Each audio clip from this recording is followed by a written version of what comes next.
যাতে একটু কম ওঠে মহিলা দেখে। আপনি যে গাড়ি চালান আপনার পরিবারের লোকজন কি কোনো প্রকার তারা কি এটাতে খুশি নাকি অমত? না, প্রথমে শুরুতে আমার বাসায় আমার বাপ মা সবাই রাগারাগি করছিল। গাড়িও ঠিক, জাতিও ঠিক, আমি উড়ে গিয়ে ফিরে গেছি। বাসা বাড়ি গার্মেন্টসে কাজ করলে তো বাচ্চাদেরকে সময় দিতে পারি না। রোদ বৃষ্টি ঝড় উপেক্ষা করে রাজধানীর বুকে রিক্সা চালাচ্ছেন একজন সংগ্রামী নারী। তার স্বামী অসুস্থ হয়, তিনি নিজেই সংসারের দায়িত্ব নিয়েছেন। দুইজন ছেলে সন্তানকে তিনি বড় করছেন রিক্সা চালিয়ে। কথা বলবো সেই সংগ্রামী নারীর সঙ্গে। গাড়ি চালাই, আমার স্বামী অসুস্থ, ওই কাজ করতে পারে না। আমার নিজের সংসার আছে, ঘর ভাড়া, খাওয়া দাওয়া। কত বছর ধরে চালাচ্ছেন? 2022 থেকে চালাই। গাড়ি চালানোর সময় কোনো সমস্যা হয় না আপনার? প্রথমে শুরুতে একটু সমস্যা হয়েছে। ওই সময় মানে শিখতে চাইছি, কেউ শিখায় নাই। আগে পরে নিজে নিছি, নিয়ে চালাইছি আস্তে আস্তে। চালাতে এখন পুরোটা চালাইতে পারি। যমুনা ইলেকট্রনিক্স ঈদে ডাবল খুশি অফার সিজন 3, যে কোনো পণ্য কিনলেই পাচ্ছেন নিশ্চিত ঈদ উপহার। কিভাবে শিখলেন এটা? কোনো প্রকার অ্যাক্সিডেন্ট বা কোনো কিছু হয়নি আপনার? একবার অ্যাক্সিডেন্ট হয়েছে, মানে আমার ছেলে পাশে বসে আছে, পিছে যাত্রীও ছিল। তাই রানিং চলা অবস্থায় আমি, মানে আমার ছেলেও আছে, গাড়িও ঠিক, যাত্রীও ঠিক, আমি উড়ে গিয়ে ফিরে গেছি। পরে থেকে মানে শিক্ষা হয়ে গেছে। আমার 2 ছেলে আছে, আমার হাজব্যান্ড, আমি, আমরা 4 জনই আছি। আর আমার শাশুড়ি দেওর আছে, তারা মানে অন্য জায়গাতে।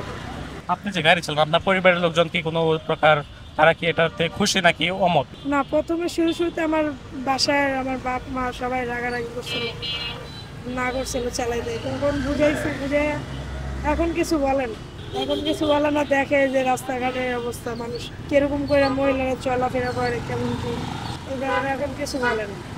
কিন্তু আমার জামাই আগে কিছু বলে নাই, এখন বলে যে গাড়ি চালানি বাদ দিয়ে, এখন ছেলেরা একটু বড় হয়েছে, 5-6 বছরের হয়েছে, তা তুমি এখন গার্মেন্টসে কাজ করো না, বাসা বাড়িতে করো। তো বাসা বাড়ি গার্মেন্টসে কাজ করলে তো বাচ্চাদেরকে সময় দিতে পারি না। আর এইখানে তো আমি এই যে 12টা, 1টা, 2টা, 10টা কোনো মানে ঠিক নেই। বাসার কাজ শেষ করে বাইরে রাস্তা। এখান থেকে আপনার প্রতিদিন কত টাকা আয় হয়? এটা দিয়ে কি আপনার সংসার চলে কিনা?